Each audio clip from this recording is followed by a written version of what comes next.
Hello everyone, and welcome back to a journey through Spanish cuisine. I'll be teaching about everything you need to know for Spanish cooking. Welcome back everyone. We're already on episode 3. So last time we talked about proteins, just for a reminder. So let's start off today with some classic dishes in Spain. While the cuisine of Spain may not be as well known stateside as that of its European cousins, Italy and France, deserves to be.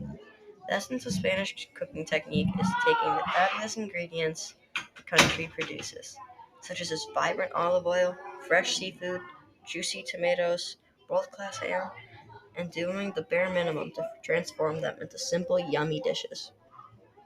When the products you're working with are as good as those available to Spanish cooks, doing too much of them is unnecessary and even disrespectful. It's a kind of misnomer to say that there's one cuisine called Spanish food as we dive into this list. Notice that many of these dishes come from distinct areas within Spain, including the Andalusia, Galicia, Catalonia, and Basque regions. Although it's hard to capture the breadth of Spanish regional cuisine in any form shorter than a book, these 20 dishes might be considered the greatest hits in all of Spain. Paella. Paella is one Spanish dish that most people are already somewhat familiar with. There are many different types of paella, but the original was said to come from Valencia. It dates back to the 18th century, or possibly earlier. That's where the first written recipe is from. The name comes from the Latin word patella, or patea, and refers to the pan it is cooked on, and often eaten from. However, there's also an alternate theory that the name is derived from the Arabic word for leftovers. The original paella valenciana consisted of duck, chicken, and rabbit. And today, traditional dish also has tomatoes, rice, and two types of beans cooked together in a saffron-enriched broth over an open fire. A perfectly cooked paella will have a layer of toasted rice on the bottom of the pan called the socada. Although the original paella doesn't have seafood in it, our recipe for paella, a recipe I like to use, uses a delicious mix of shrimp, mussels, clams, chorizo, and chicken with great results.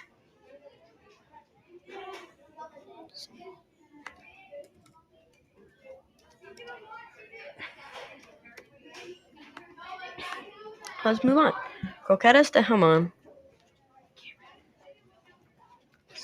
Spanish croquetas are little nuggets of thick bechamel sauce studded with some kind of protein, breaded, then deep fried. What does that kind of sound like? I know what it sounds like to me. Chicken nuggets. They can be flavored with different meats, including salt cod, chicken, or the non-traditional but delicious choice of bacon, apple, and onions.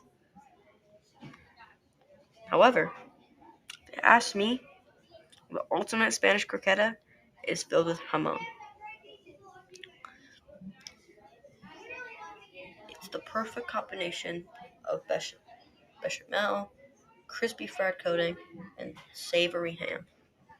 If you're lucky enough to use some leftover scraps of serrano ham lying around, there's no better use for them. Croquetas de jamón are served all over Spain, and they're a popular choice at tapas bars. If you're fortunate enough to live close to a Spanish restaurant, we recommend you checking this out, as they are a perfect light bite to munch on during happy hour. Making them at home is more of a hassle, but still worth it if you don't have a tapas bar near. Still, really good dish. A tortilla española.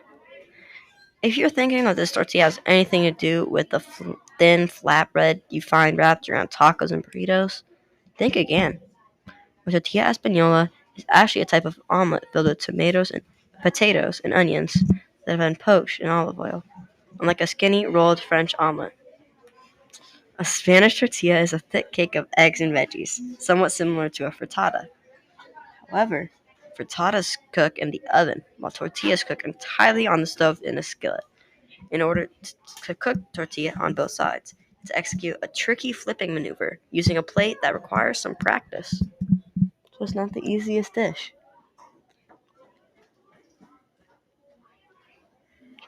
Although tortillas are one of Spain's iconic dishes, potatoes aren't believed to have been commonly eaten in the country until Spanish conquerors brought them back with them after discovering America. And the New World crop was initially used as livestock fodder. In fact, potatoes didn't become popular as food for humans until the 1800s, which is when the first written record of the tortilla española appears. So there's a connection to potatoes. Migas. Migas, like tortilla, is a word that refers to different foods depending on whether you're in Mexico or Spain. The Mexican version of migas cooks fried corn tortilla pieces, veggies, and eggs together into a hearty breakfast. The Spanish version is conceptually similar in that it combines little pieces of bread with miscellaneous ingredients to make a tasty hash, but it's quite different when you get into the specifics. At base, Spanish migas is a dish of breadcrumbs fried in olive oil. From there, you can take it in any direction you want. Often, the crumbs are combined with some kind of pork product. Spanish chorizo is a great choice. Different regions of Spain use different meats. You could also throw in whatever kind of vegetables suit your taste. You can literally put anything in there. Migas is a modular meal, and if you're not worried about being too authentic, it's a great way to use up stale bread and various odds and ends that are lurking in your fridge. So as I said, use whatever you want. Like literally whatever. Pinstos. Pinstos is a word that really refers to a variety of dishes. In the Basque region, where the word originates, it's used to describe any small dish eaten as a snack with wine.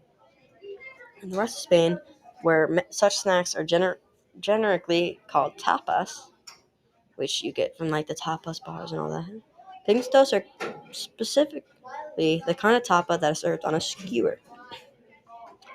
Despite the vagueness that surrounds what counts as a pinto, there are some classics that appear frequently. Many types of pintos, sorry for the pronunciation, center around various kinds of pickles and preserved foods arranged together on skewers.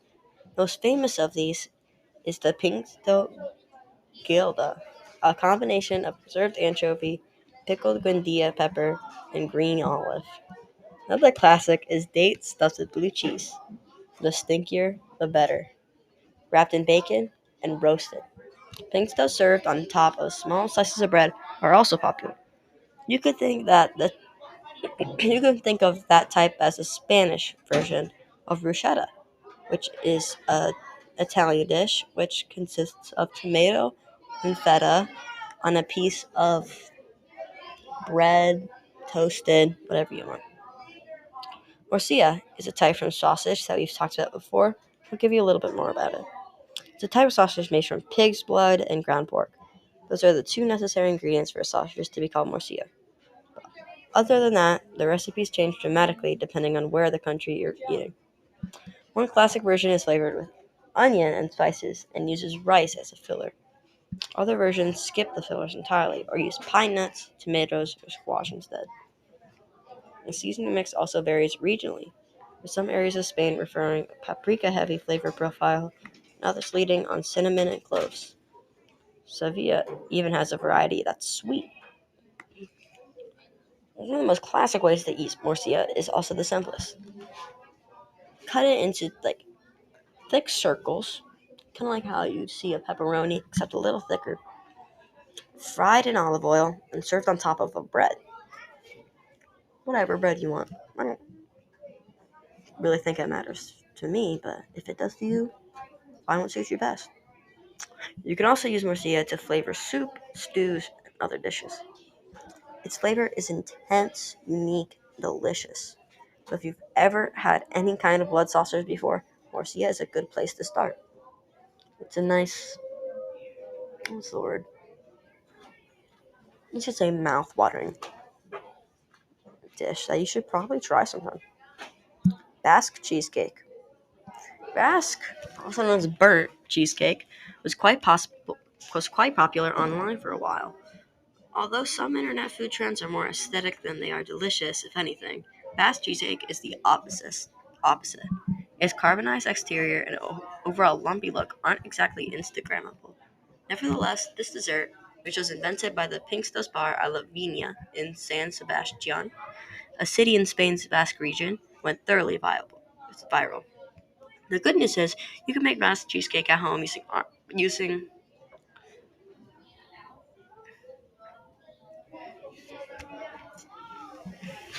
sorry. The good news is you can make Basque cheesecake at home, probably by finding tickets online.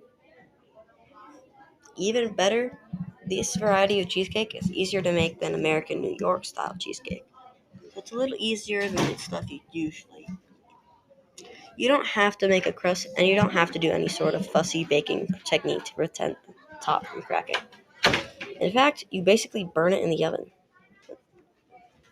and the mhm. and the crunchy exterior serves with the crust. You'll need 6 ingredients to whip this up, so there's really nothing stopping you from giving this a try. It's tasty as its representation would. Yes. Thank you for watching, and see you tomorrow.